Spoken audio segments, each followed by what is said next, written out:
Sonic the Hedgehog 2 released on November 21st, 1992, just a little over a year after the release of the first Sonic game. Sonic 2 released with glowing reviews, and many considered it to be a vast improvement over the original. Now, before we jump into the review, I want to reminisce just a little bit. The Genesis was the first console that my brother and I were really able to call our own. Now sure, we had an NES to start, but my parents really bought that console for themselves and we pretty much inherited it later on. We used to go to the Sam's Club all the time for groceries, and they always had a Genesis out for people to try. My brother and I would sit there while my parents shopped and play Sonic 2 the entire time. I remember this so vividly. We asked for this console for so long, and then finally on one Christmas, it was sitting there under the tree waiting for us. We played the hell out of this game and officially became a Sega household among the console wars. As they say, what Ninten'don't. With all that said, I was super excited to play this game again.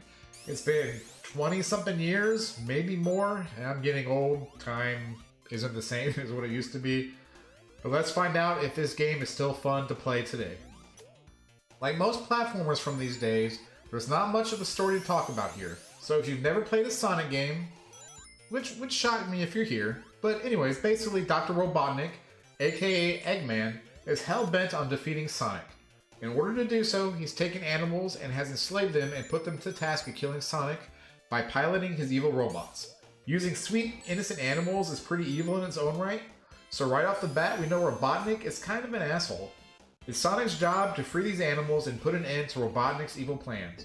There are 11 zones in this game, most of them each having 2 acts. The basic format is that in the first act you're fighting through enemies and obstacles to get to the end of the level, and then at the end of the second act of each zone, you face off against Robotnik, who's always piloting some different kind of machine to face off against Sonic. Now, none of these were very difficult, but I do like how they always change up the mechanics of the boss fights here.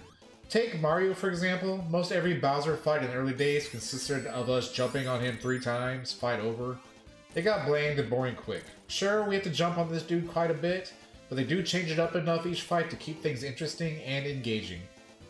After you manage to beat him, you're then able to free a bunch of animals from his evil control.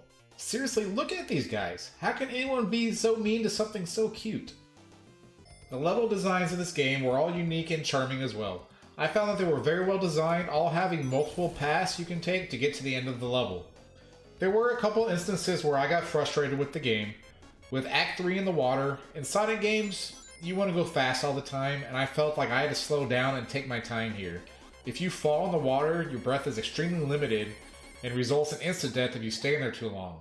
And there wasn't always an easy way to get out. The other that comes to mind is running up these stupid screws and having enemies blow up and damage you. It drove me nuts, and if you fell off, you had to backtrack a ways to get the bolt to come back down. Now these are minor gripes, and overall didn't really affect my overall enjoyment of the game. Additionally, the sound design in this game is superb. From grabbing a coin, losing a coin, to Sonic destroying a robot, everything sounds fantastic. Also, is there a song in this entire Genesis library that slaps harder than this one?